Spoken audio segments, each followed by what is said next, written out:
Friday. Yes, yes, yes. So we are just getting all of our ducks in a row here. We are live on three different platforms, which we are striving to get better about doing. Oh, wait a minute. It ended on Instagram. Let's try it again. Hmm. I look frozen here. Can you see me, sis? Do I look frozen on your end too? Let me Is check Instagram. it on Instagram or on? On Instagram. I'm going to come off Oh, live. This is what happens when you do, just a technology bit. I'm just going to come out. And if Instagram doesn't allow today, we're just going to keep pushing because we have two other platforms to work with. So let's see how that goes. We say thank you so much again for coming in. We're back.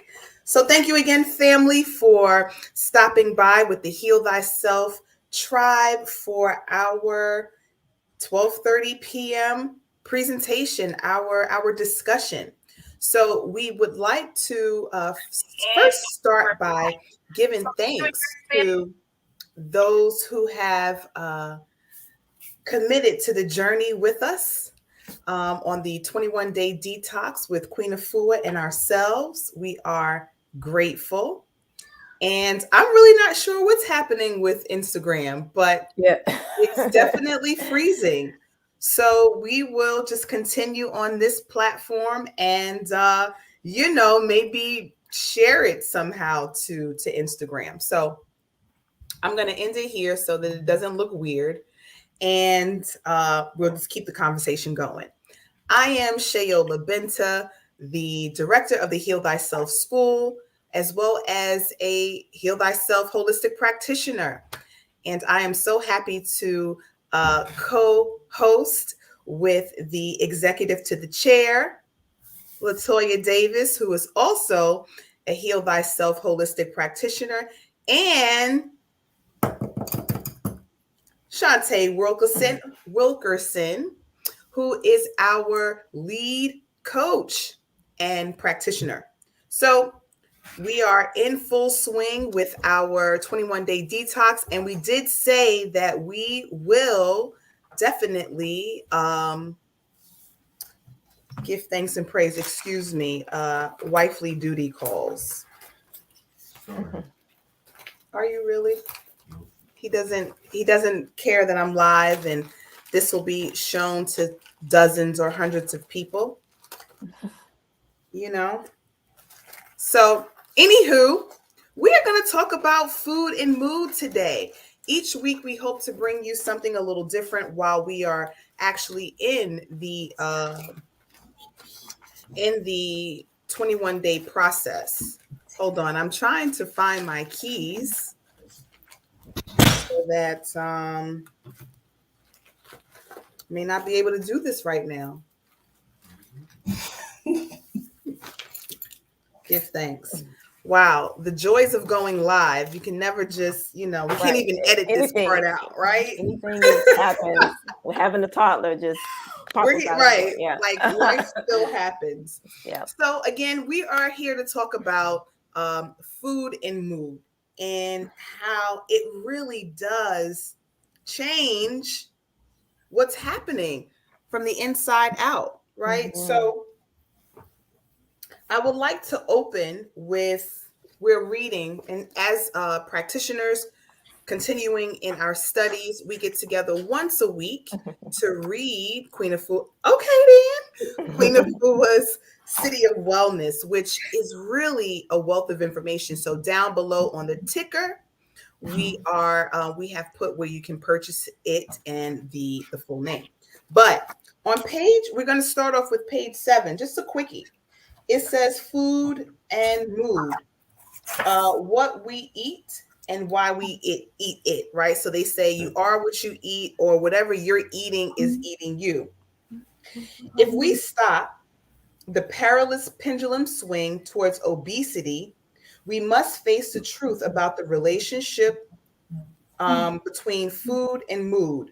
We must be willing to examine the sometimes painful facts about who we are, what we eat, and why we eat it. So, let's just stop there. Let's just unpack that little paragraph. So, what do y'all think? What do you all? Y'all know I'm in Virginia. Y'all, what y'all think about food and mood? Have you seen any differences in yourselves as it relates to what you're eating in the mood that it places you in? So whoever feels free. Oh yeah, absolutely. When I transitioned from, well, I was eating plant-based for 3 years, but then I went into eating raw. That's when I really started noticing the difference because people, when you eat plant-based in general, it's just like you never think about how there's still, well, some people in general may not think about how there's still ways you can eat for comfort, or that there are ways that you can eat, junk food regardless, so it's just being mindful of what is more healthier than, and regardless of what type of food you want to eat. So for me personally, I started noticing that when I was do like fast, in particular juicing, and then I would go to work, and when I was working an actual 9 to 5 and the stress that happens with that, I noticed that I was stressed out, and when I would come home I would want to eat something that had, like a sandwich, like a sub, like that's something I wanted, but it would be like a vegan sub, but it would have bread on it. And I noticed that's something in relation to comfort. I would want to eat sweets, like a vegan cupcake or whatever the case may be. So once I started to eat raw, and then would do the 21 days of eating, like of doing just juices or liquids, then I started noticing when I was stressed, I would have a craving for those things. And I'm like, hold on, I'm doing a fast right now with juices. So then that made me realize, like, wow, this is really, really deep. That even though it's really a mental thing, and that is more than just the food. And that's one of the things I feel like that's a message that really needs to be pushed in the health sector, period, because I just feel like it's the focus on the before and after pictures of losing weight, when it's so much deeper than that. You can lose the weight but still have the mindset of still having that weight on you. And because it's and also Queen mentioned that in the city of in this section, she mentioned about the weight of your heart, and about my eye. So there's so much goes into that. So yes, I noticed it, a major difference, and it's levels to this. That's one thing I learned. It's definitely levels to this. Yes. So that's my experience of just like, wow, once I started to eat raw and then juice, for a long period of time, that's when I started to notice that, yeah, this is real deep. A lot of times we eat in general for comfort, instead of for the nourishment. We definitely eat for comfort. Shantae, what say you down there in Alabama? Oh man, it is very easy to slip into some Southern cuisine. Into some Southern cuisine. Okay, yeah. So my experience with food has been a very interesting one, and the more I thought about my health, the more I really got conscious with what I was putting in my body. I officially went vegan, plant-based in 2020, either 2019 or 2020. I officially cut everything out. But prior to that, I was struggling. I knew that I wanted to transition into a completely vegetarian, vegan, or plant-based lifestyle, but the availability of food is I'm in South Alabama. There is, fried chicken. There is oxtails and gravy and beef tips and all these other different things that those were my favorites since I was a kid. So I found myself, when I was stressed and feeling anxious or dealing with depression or any number of things, food was always my go-to, and overeating the food was another part of it. So I did gain a lot of weight. I got up to my heaviest for me, and I weighed myself getting ready to go to Las Vegas, and I was like, oh, okay, I weigh more in this particular moment than I did the day I went in labor with my son. Something here is not quite right. But Not quite right. it was Mm-hmm. good. But it still took me a long time to understand the connection between my emotions and my food. And I have had a very interesting roller coaster ride experience with food, stress, and trauma. And in my last relationship, that relationship in itself was a very large traumatic experience. And I saw my relationship with food go from, overeating to not eating enough. And Mm. it was, a variation of those things. And the 21 day detox is actually what got me on track. In 2019, I told my son, I apologized to him because I told him I hadn't been the best mom that I could be up to that point because I was just a mess. And I was like, something's got to change. I need to figure out what it is that's going on with me. And fast forward to 2020, a bunch of life happened before the pandemic. My son's father passed, and he was 28 years old. Mm. And that was a huge blow. And I realized, like, you're his only guardian. Mm-hmm. You have got to get this together. Mm-hmm. So I committed to the journey. I didn't know what the next step was going to look like. Mm-hmm. I remember hearing about Queen Afua, and my sister, as if right on cue, he was like, oh, Black Girls Rock and Queen Afua have joined forces. And that brought me to it. And as I went through the 21 day detox, I realized that I had control over my body. I had control over my food. I had control over my emotions. I didn't have to, just flap in the breeze and take whatever. I had the ability to make the choice to be healthier. And so the 21 day detox just gave me the push that I needed because it required a lot of me. And I had a lot that I was willing to give. I just didn't know where to put it. And so that is why I am here. Because that 21 day detox really is a game changer, and it works if you work it. Listen, that's my motto, because this is really like rehab, and what you put in definitely is what you get out of it. I can remember going through my journey. I started at 30. So it's been about 12 years. But I became really sick and borderline obese when I transitioned into a vegetarian lifestyle.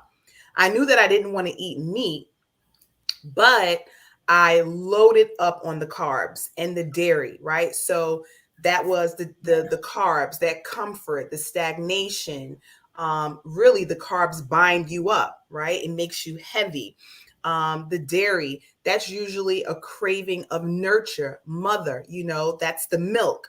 So, I was emotionally craving things that were manifesting in a physical way. And by the time it was all said and done, I had amassed 10 fibroids, and I needed immediate surgery because the mucus and the amount of bread and pasta and all the things that I was doing in those earlier years really it caught up with me. And I've shared that I've had bouts with kidney stones. That was before the transition. So my eating has always been a journey for me.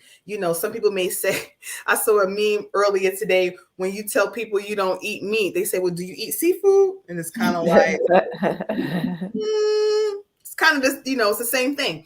So really identifying, why we eat the way that we eat is important. So again, if you are loading up on carbs, that can be an indication that there's some part of your life that you feel unfulfilled in. There is an insecurity. You're looking for something to embrace you, right? So we fill up. If you are eating crunchiness. Mhm. That can be a sign that you are in a state of anxiety. And we know that Mhm. anxiety means that we are focusing on the outcome, of a thing. So there are many aspects to, why we eat what we eat. And food and mood really go hand in hand. So I just want to read real quick some of the emotional causes of what we eat. So this is what I'm about to pull from is from our Sacred Woman book, which we all are. We started off with our Sacred Woman journey, which then led us to other parts of albeit the institute or just in life overall. Mhm. So let's say flesh foods. Now, some people become offended when you say flesh foods. They prefer meat. But if we're being honest, meat and flesh are not the same. Meat refers to fruits. Flesh is skin. So anything that has eyes or can bleed is flesh, right? So flesh foods: pork, beef, chicken, goat, fish. The emotional and social diseases: it causes resentment, it dulls the senses, creates anger, brings on violence, causes inappropriate sexual aggression and envy. The alternatives, of course, vegetables. Um, Cleanse with red clover, chaparral, herbal tea. Take enemas and a laxative. Now, the physical diseases of flesh foods could be cancer, low energy, fatigue, high blood pressure, swelling, prostate conditions, impotence, and fertility. So that's really, really big. I mean, my mother took us off of red meat and pork when I was about 15.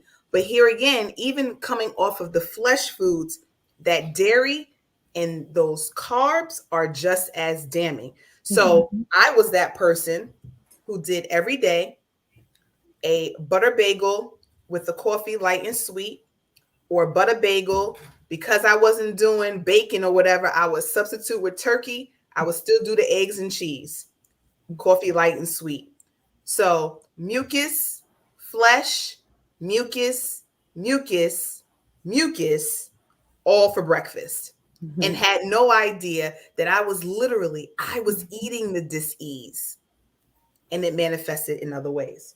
So before I move into the white flour products, do either one of you have anything to share as it relates to flesh foods? No, not really. But when you mentioned like having the bagel every day, I remember earlier in my vegan journey, I would have like a bagel. I would have bagels every day, and then I cut it out. But yeah. Mhm. It took a hospital visit of 3 for me to cut it out. It's like, no, not the bagels. And then I used to live up the street from a 7-Eleven. So I just switched out the bagel for a croissant. And croissants are made with lard. So that's like Mm. a double dose Oh, of the mucus. But it's just like, I love it. But the body is like, we don't. But Shantae, what absolutely. were you going to say? I laugh because the liberation diet is truly that. Mm, It is liberating. mhm, I remember 2018. Whew, that was a year. I tell you, that year challenged me in ways that I had no idea a person could be challenged. And mm, food was my comfort. It was my friend, like my homie. We would get together when the kids would go to school, and my gentleman that I was seeing at the time would be gone doing his thing. I literally would just leave the house, go to this spot up the road. I had a couple of spots. Not gonna lie, a couple of spots. mm, I knew the menu. mhm. I knew exactly what I wanted. And I know there was one week, Monday through Friday, every day straight. I went and I got a plate of oxtails and rice with gravy, Mhm. macaroni and cheese and cabbage, and an extra cornbread muffin. And Mm. every day I was eating, and that plate had to be 2 to 3 pounds of food, flesh, mucus building, just cholesterol raising food that I thought was no, just let them know that's there. I did. Okay. That's That's fine. Thank you. All right. But anyhow, and that's what I did. I did that for at least a week that I recall, and it was because I was just dealing with anxiety and just dealing with the gifts of 2018 that I did not want. And like I said, 2018 was the pendulum swing. I was overeating. 2 to 3 pounds of food with the oxtails and rice, and then I was under eating days where I was barely drinking water. I made sure that my son got to school. I handled like responsibilities, but that was it. So just it the 21-day detox. She's like, listen, the 21-day detox saved my life. We feel you, sis. Really genuinely has saved my life, because even now when I get in my head about things and I'm stressed out, oh, you need a green drink. Get your green drink in right now in this moment, and then I can think clearer. I can eat my food. I can do the things that I need to do. If I feel led to do a juice, a liquid diet for that day, I've got my green drinks. That's going to give me my protein that I need. That's going to give me all my essential amino acids and things that I need. I'm going to get what I need from the liberation diet. And on those days where I'm hungry, where I want all the food, I'm going to get my liquid meal in, and then I'm going to make sure I get my solid meal in, so I don't overdo the solid meal. And it truly, once you learn the system and you start working in it works for you. It works with you. It works. And so I highly recommend it for anybody dealing with depression, anxiety, any type of mental health issues, any type of self evaluation issues. Just start taking these steps, because what you put in your body, you have full control of that. Full control. So definitely get on in the room, y'all. Come on in here. Get in the room, y'all. You sound like Latoya last week. Latoya, how you say eucalyptus? I'm gonna try to strive to say it correctly this time. No, I ain't gonna even put you on the spot like that. I did watch that replay. I was like, you know what?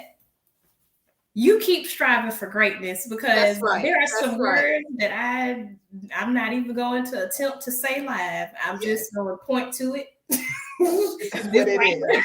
Right. But the eucalyptus is obviously great. But I love what you said, because, excuse me, it really does take 21 days to develop a habit or break one. So when you really invest, some people say, I don't want to juice. I don't want to have to make it from scratch. But it's you. You're investing in you. So allow yourself the opportunity to maybe prep for 3 days. I don't have the time. Like, you don't have the time for you. Like, and that was me. I remember saying to someone, they said, all you have to do is meditate for five minutes. I said, 5 minutes? I don't have time to meditate for 5 minutes. She said, well, then you need 10. So I'm just like, it's a real thing. But let me just share with you the white flour products with you all. So the white flour products would be the breads, the sugars, the pastas.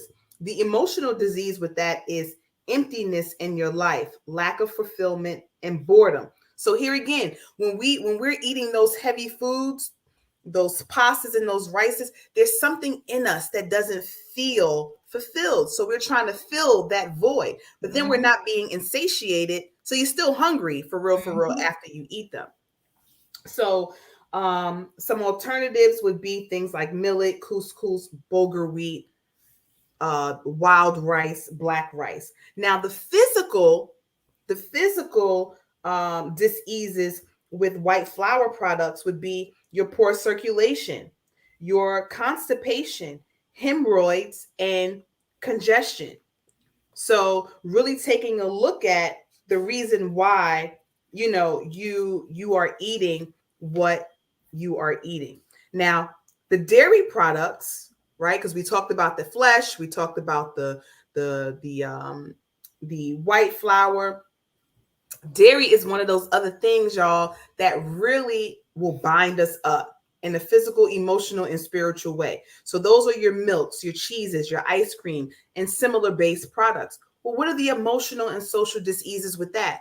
Loneliness, feeling unloved, unfulfilling relationships, sticky relationships with parents, especially your mother. So again, that brings us back to the nurture. We're craving the milk because we are craving a love of some sort, right? So we want to go back to why do I want ice cream? Now, if you are accustomed to eating ice cream when you want something sweet, the brain already knows, oh, we want something sweet. We're going to go to the ice cream. But if you have changed that with, let's say, a smoothie or fruit, after 21 days, the brain is processed to grab a fruit or something that is not going to cause you the dis-ease.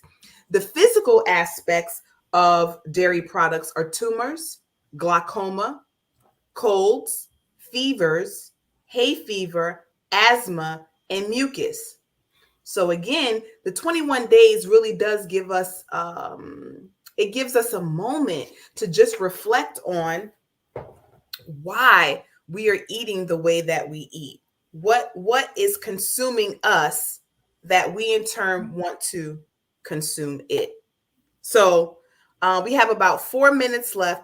I just want to leave everyone with some more information. Again, Sacred Woman, this is not, yes, it's a journey for women. But fellas, you have your own book, Man Heal Thyself, but this is still a really good read for it's a guide. You know, you probably won't get through this in one sitting. Take your time with it because it is nutrient dense. But let's just say this. These are some of the things that we want to program the subconscious mind with. Celery enhances positive thinking. Cucumber enhances forgiveness. Spinach enhances creativity. Broccoli and Brussels sprouts enhance physical and mental strength and endurance. Spirulina brings forth strong generation. Blue algae brings forth overstanding, connects you with the creator creators. Parsley, it enhances your spiritual life. And I love me some parsley. I could eat that by itself. Watercress or string beans draws prosperity. Sprouts gives you a majestic presence. Dill rejuvenates the bones, removes aches and pains. Fresh peppermint restores your hair, skin, and nerves. Turnip greens restores the blood, clears up eczema, boils, pimples, and acne. So that in and of itself, look, I want a salad right now. You know, so I love what you said, Shantae. Like when I'm feeling away, wait a minute. Do I need a green juice right now? Oh, wait a minute. You know, do I need an avocado? Wait a minute. Do I need some berries? You know, so again, the body is just so, like you said, you had a relationship, you had a personal, unhealthy, likewise, relationship with food. Now it's time to undo that trauma bonding and really step into what the body needs for it to thrive. I've heard so many people say, well, we're going to die anyway. Or my grandmother ate that, or my great grandmother ate. Y'all, stop it. You know, we're talking about a different time. And then the body was able to sustain. But we're so dumbed down and distracted and all the things. We can't really even withstand that anymore. And just to even know how the animals are being treated. Yeah, it's a the thing. But does anyone have anything to add in this last minute or so that we have? Well, you definitely said it all when you mentioned the part about we're in a different time, a different age. I just recall just my grandparents, them growing their own food, even, you know, catching their, you know, they caught their own fish, they caught their crab, they did all that stuff. I was able to see it, you know, so it was more my eye, it was more balanced even back then, you know, more natural.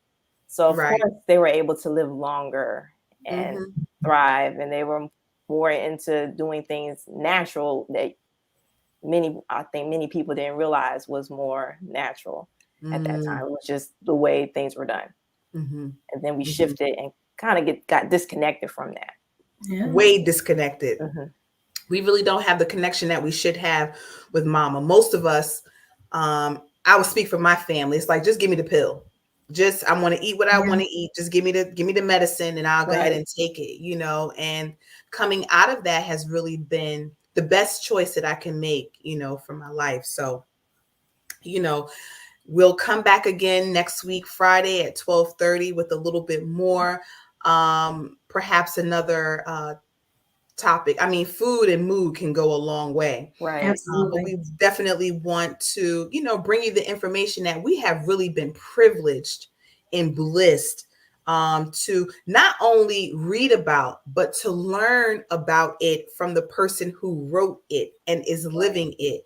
And we are just truly, truly, truly grateful for Queen Afua and all that she has done and continues to do for the wellness community. So, as Latoya has mentioned a couple of times already, we are working to get into a space of ma'at, a space of balance. We have to have it. We have to have our hearts light as a feather. So when judgment day really is every day, right? So you should be judging yourself and what you've done every single day and not waiting for that one day to come. Mhm. So we are working towards being light as a feather with our beautiful selves so that we can radiate from the inside out. So with that, we say until next week, we love you, as Brother Eric would say, for loving yourselves, and peace, love, and light. We'll see you Peace. next week. Peace.